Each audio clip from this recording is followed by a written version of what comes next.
ভারতের বাঁশের দামই দলে ২,০০০ কোটি টাকা না। ভারত যে ট্রান্সশিপমেন্ট বাতিল করেছিল বাংলাদেশের জন্য, সেটার দামই হচ্ছে ২,০০০ কোটি টাকা। এখন একটা চমৎকার খবর বেরিয়েছে, দেখেন, ভারতের ট্রান্সশিপমেন্ট প্রত্যাহার এবং যুক্তরাষ্ট্রের একপাশে পাল্টা শুল্ক আরোপ, দুই দিক থেকেই বাণিজ্যিক চাপে পড়েছে বাংলাদেশ। শুধু ট্রান্সশিপমেন্ট বাতিলের ফলেই অতিরিক্ত ব্যয়ের পরিমাণ দাঁড়িয়েছে প্রায় ২,০০০ কোটি টাকা।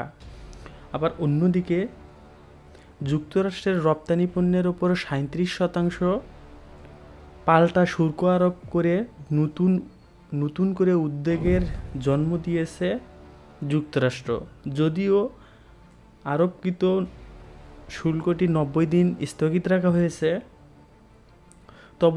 তবে এই শুল্ক থেকে স্থায়ীভাবে বেরিয়ে আসতে হলে কূটনৈতিক তৎপরতা জোরদার করার পাশাপাশি দ্বিপক্ষীয় আলোচনায় বসারও উদ্যোগ নিয়েছে উপদেষ্টার সচিবগণ। এরপরে অবশ্য বাণিজ্যিক উপদেষ্টা জানান, ভারতের পাশাপাশি চীন, পাকিস্তান সহ যে কোনো দেশের সঙ্গে বাণিজ্য সম্প্রসারণে আগ্রহী বাংলাদেশ। কিন্তু সবচেয়ে তাৎপর্যপূর্ণ ব্যাপারটি হচ্ছে যুক্তরাষ্ট্রের সঙ্গে চলমান বাণিজ্য বিরোধ। মার্কিন সিদ্ধান্তকে একপাশে উল্লেখ করে বাণিজ্য উপদেষ্টা বলেন, তারা শুধু পণ্য বাণিজ্যের দিকটিই বিবেচনা করেছে। অথচ বাংলাদেশে যে তারা প্রতিনিয়ত গুগল, ফেসবুক সহ যুক্তরাষ্ট্রের বিভিন্ন ডিজিটাল সেবা আমদানি করছে, যার বিনিময়ে বৈদেশিক মুদ্রা গমন করেছে অন্য দেশে, কিন্তু সেই সেবাকেন্দ্রিক বাণিজ্য হিসেবেই আনা হয় না। এ অবস্থায় আগামী সপ্তাহে যুক্তরাষ্ট্রের ট্রেন্ট ইউএসটিআরের সঙ্গে আলোচনায় বসতে যাচ্ছে বাংলাদেশের একটি উচ্চ পর্যায়ের প্রতিনিধিত্ব দল।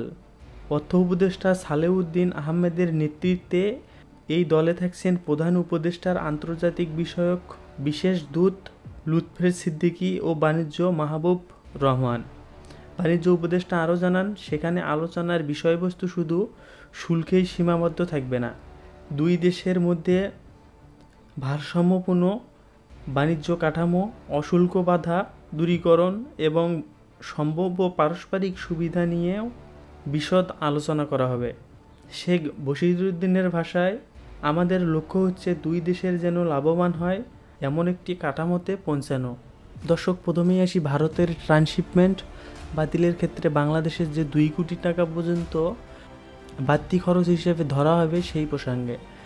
এখন সেই ট্রান্সশিপমেন্টের অতিরিক্ত ২,০০০ কোটি টাকার ব্যয়কৃত অর্থ বাংলাদেশ কোথা থেকে তুলবে, এবং সেটা অবশ্যই পণ্যের উপরেই উঠানো হবে।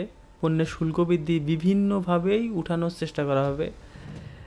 আর দ্বিতীয়ত, বাণিজ্যিক যুদ্ধের ট্রাম্পের যে নীতি, শুল্ক বেড়ে দাঁড়িয়েছে ৩৭%, এ বিষয়ে একটা প্রতিনিধি দল যাবে সেখানে গিয়ে তাদের সঙ্গে দ্বিপক্ষীয় বৈঠকে আলোচনার মাধ্যমে বিষয়টা সলভ করার চেষ্টা করবে, যে কিভাবে তাদের বাণিজ্য কাঠামোটা ধরে রাখা যায় সুন্দরভাবে।